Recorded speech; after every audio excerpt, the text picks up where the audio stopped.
Vie sur mesure vous présente le résumé du livre GoPro d'Eric Worre. Le marketing relationnel ne s'improvise pas. Qui est candidat à la réussite doit viser l'excellence et accepter la responsabilité de sa carrière. Eric Worre explique qu'il y a 3 catégories de personnes qui se dessinent dans le MLM. Les poseurs, les amateurs et les professionnels. Les poseurs espèrent profiter d'une aubaine sans avoir à fournir d'efforts. Les amateurs, eux, misent sur différents éléments: la chance de recruter la perle rare, le bon timing, le positionnement et les raccourcis, c'est-à-dire toutes les astuces pour croître plus vite et sans effort. Les professionnels, eux, ont compris qu'il fallait savoir accorder passion et compétence. Ils sont conscients de la nécessité de maîtriser leur métier et s'engagent vers l'excellence. Leur comportement est une inspiration pour les autres et ils génèrent un climat de confiance autour d'eux, un climat propice à la réussite. Pour accéder à ce rang, la formation est une étape indispensable. L'un des avantages de la profession est que l'apprentissage est peu coûteux et qu'il est possible de commencer à gagner de l'argent en apprenant. Chacun se voit attribuer le même produit et a droit à une même rémunération, l'unique variable étant le professionnel lui-même. La clé de la réussite est d'assumer sa pleine et entière responsabilité en cessant de blâmer les autres. Tout commence et finit par moi, dit le professionnel. Dès lors, tout change et devient possible. Alors que faut-il faire pour être un vrai professionnel du marketing de réseau? 7 compétences. La première compétence, trouver des prospects. Une recherche de prospects en 4 étapes. Coucher son réseau sur papier, notez tous les noms des personnes que vous connaissez. 2. Ajouter le réseau de son réseau. Pour chaque nom, listez les contacts de la personne. 3. Faire de sa liste une liste active en l'allongeant perpétuellement. Nouvelles rencontres via les réseaux sociaux, nouveaux contacts. Certains professionnels se donnent l'objectif de 2 nouveaux noms par jour. 4. Se faire volontairement des nouvelles relations. Tout doit être l'opportunité de créer un lien sincère, bénéfique, à titre personnel et professionnel. Deuxième compétence, l'invitation. Une invitation réussie repose sur 4 principes. Se détacher de ses attentes immédiates, rester soi-même, laisser s'exprimer sa passion et être confiant. N'oubliez pas l'excitation et l'urgence. Par exemple, bonjour, je suis content de vous voir. Je manque de temps, mais il faudrait que je vous parle de... Et puis là, vous parlez de votre affaire. Enfin, de votre affaire, de ce que vous voulez vous proposer. Demandez des nouvelles brièvement, car vous êtes pressé. Lancez l'invitation. 3 approches sont possibles.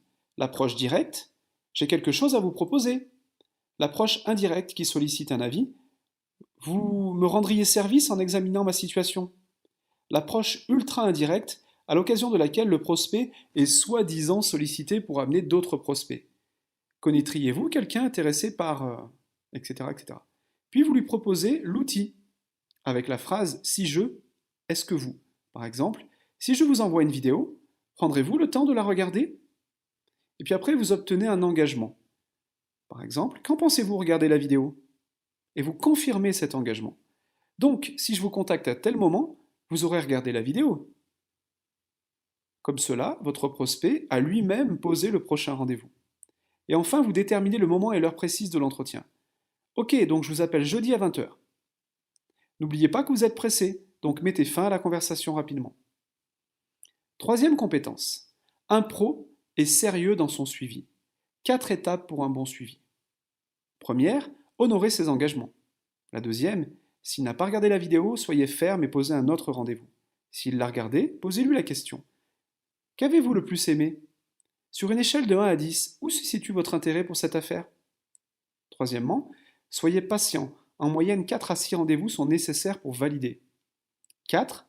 Concentrez les rendez-vous. Cela évite que votre prospect est l'ami du frère du boucher du village voisin qui va lui retourner le cerveau même s'il ne sait pas de quoi il s'agit. Quatrième compétence. Guider le prospect vers la décision finale. À cette étape, le prospect est intéressé par le produit ou le service, mais il ne s'est pas encore décidé. Ayez les bonnes attitudes. Première attitude, ne soyez pas pressé. Vous n'êtes pas chasseur et ce n'est pas une proie. Deuxième attitude, soyez confiant. Vous connaissez votre société et vous savez que vous allez accompagner votre prospect vers sa réussite. Faites-le lui savoir. Troisième attitude, assurez-vous d'avoir accès à votre lien d'enregistrement de parrainage ou votre numéro de distributeur. Une fois les bonnes attitudes prises, les questions vont guider les prospects vers sa décision. Posez-lui la question: qu'avez-vous le plus aimé? Ou toute autre question favorisant une pensée positive.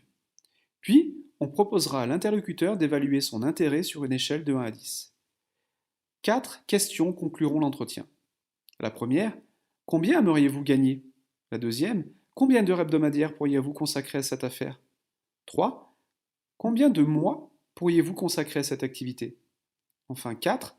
Si vous pouviez gagner X euros en X heures par semaine pendant X mois et que je vous montre une méthode simple pour y arriver, seriez-vous prêt à vous engager? S'il est OK, faites son enregistrement tout de suite, c'est important. S'il est incertain dans son comportement, programmez un autre rendez-vous et recommencez le processus. Par contre, j'insiste, s'il est OK pour démarrer, vous faites son enregistrement tout de suite, c'est vraiment important. 5e compétence. Accompagnement du début à la fin. Votre prospect est maintenant votre distributeur. Vous vous devez de l'accompagner, c'est primordial. Cela passe par un plan de match ou dossier de démarrage. Pour ma part, j'utilise le dossier de démarrage dans mon activité MLM et ça fait 90% de la réussite de mes distributeurs et de leurs distributeurs. Premièrement, avec votre distributeur, vous allez définir le pourquoi il a démarré cette activité et vous devez souligner l'importance de cette décision qui va l'amener à changer sa vie. Deuxièmement, fixez des objectifs réalistes en vous appuyant sur 3 préceptes suivants. La personne est seule responsable de son succès ou de ses échecs. Le professionnel est à ses côtés, lui donne les outils et la soutient même si il ne fera pas les choses à sa place. Le professionnel reconnaît qu'il y aura des hauts et des bas, qu'il s'agit d'un processus normal et demande comment le distributeur veut être aidé dans les moments difficiles. 3. Le professionnel établit une liste de contrôles répertoriant tout ce dont le distributeur va avoir besoin. 4. Défiez votre distributeur à obtenir des résultats rapides tout en lui donnant les clés pour y arriver. Ça lui donnera une dynamique. 5.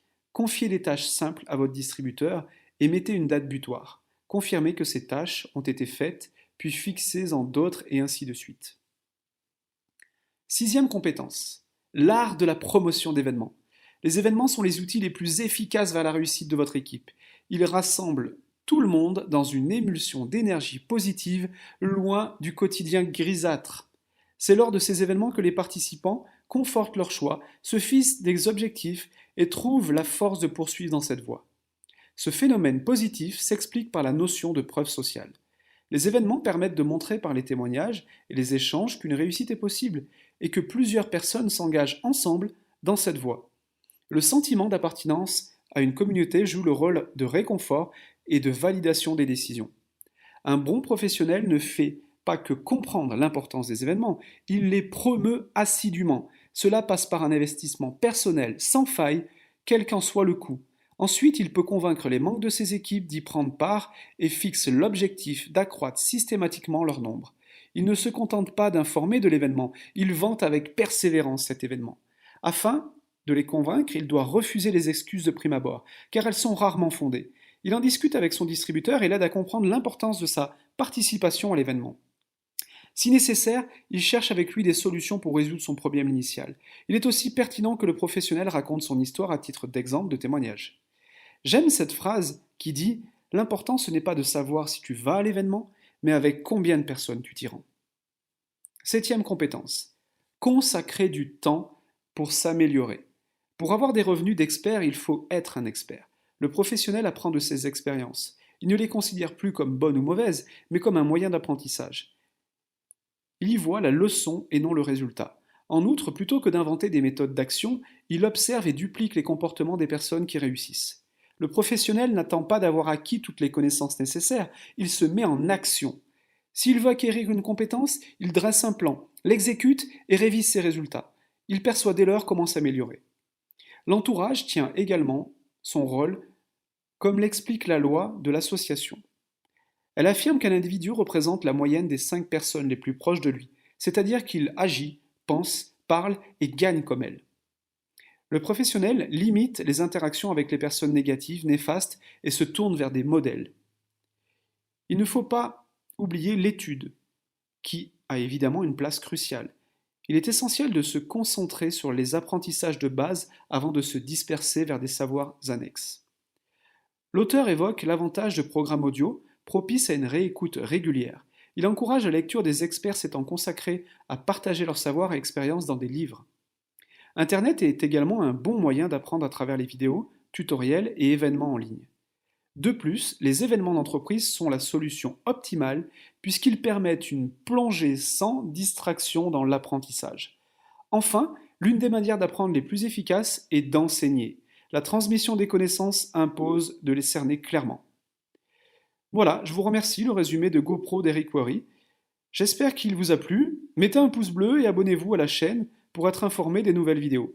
C'était ma première vidéo d'une longue série et je vous prie d'être indulgent. Je vous promets de m'améliorer au fil du temps. Si vous voulez lire le livre dans son intégralité, j'ai mis le lien pour l'acheter sur Amazon dans le descriptif juste en dessous. Je vous remercie.